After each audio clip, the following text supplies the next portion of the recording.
வணக்கம். மிக நீண்ட இடைவெளிக்கு பிறகு உங்களை இந்த பதிவின் மூலம் சந்திப்பதில் மிகுந்த மகிழ்ச்சி. இன்று பிப்ரவரி 8, 2025 காலை.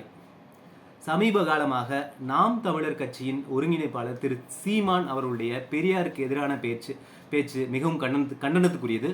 நாமும் நமது தீவிர கண்டனத்தை தெரிவித்துக் கொள்கிறோம்.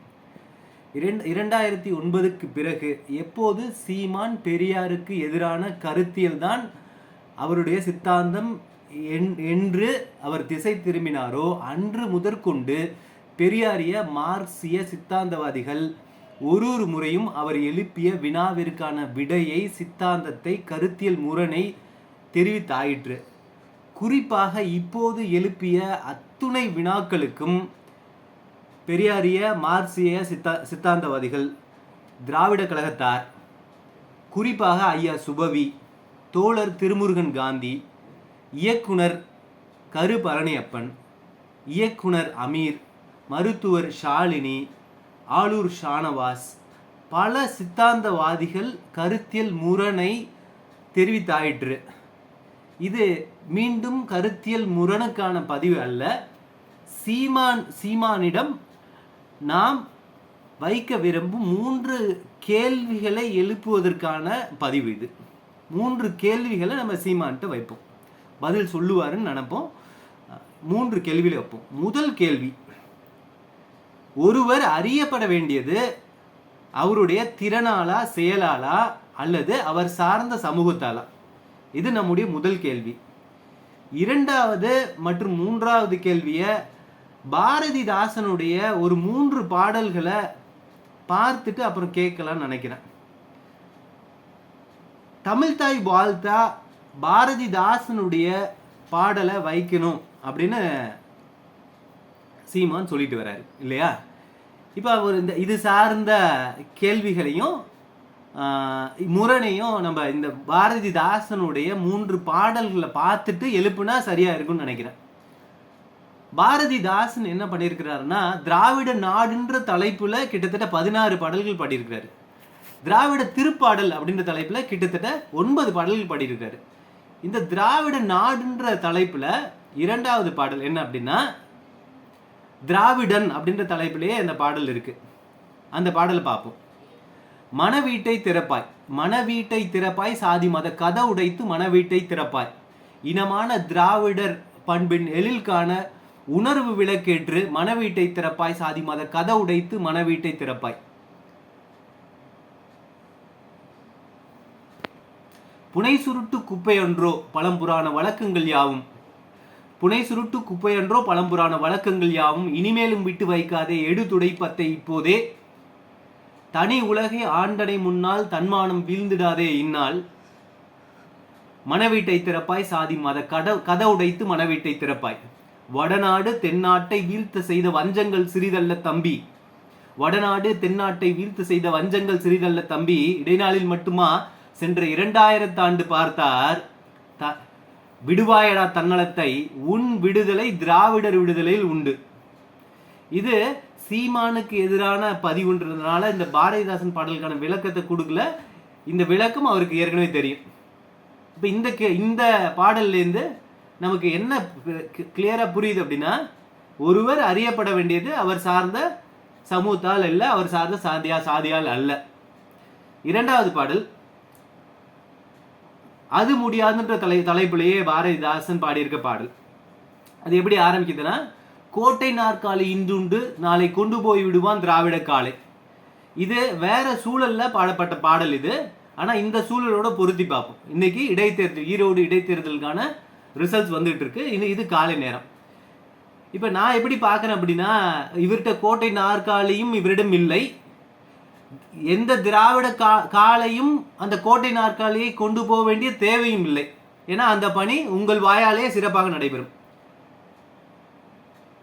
நான் எப்படி பார்க்குறேன்னா, நீங்கள் சொல்லிட்டு இருக்கிற அந்த 4% இல்லை 8% நம்ம அப்படி எடுத்துக்கலாம்.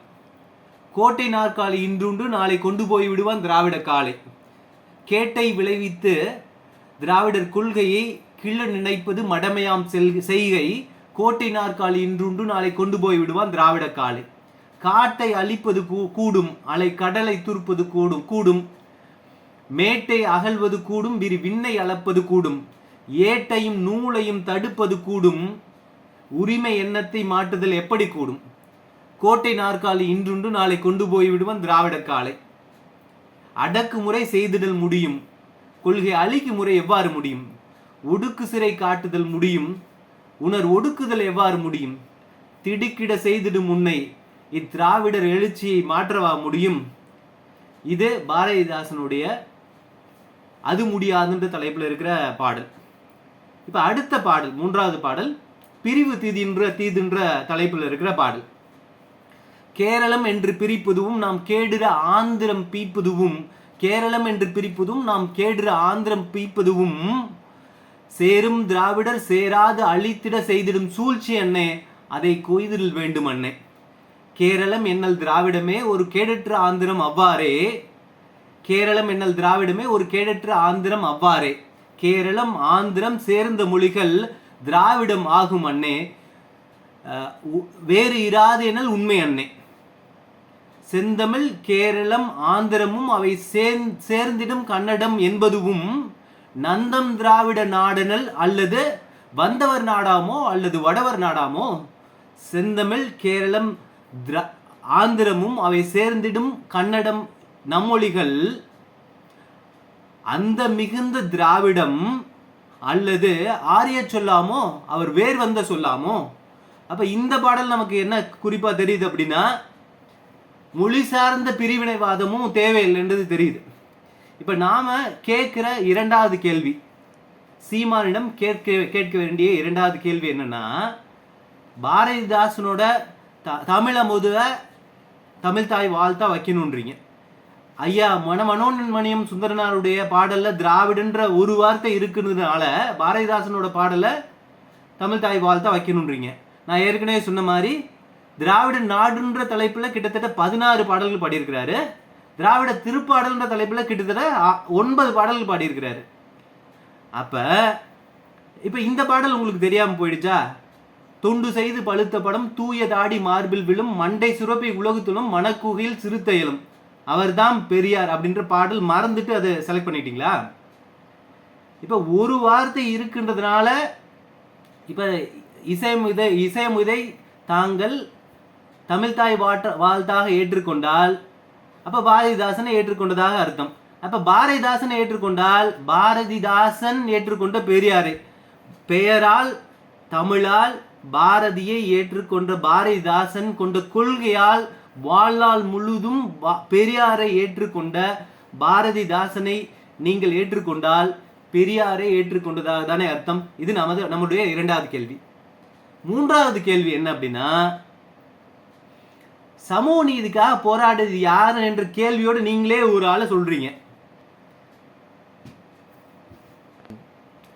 ஐயா ஆணைமுத்து சமூக நீதிக்காக போராடியவரா இல்லது பெரியார் போராடியவரா என்ற கேள்வி எழுப்புறீங்க.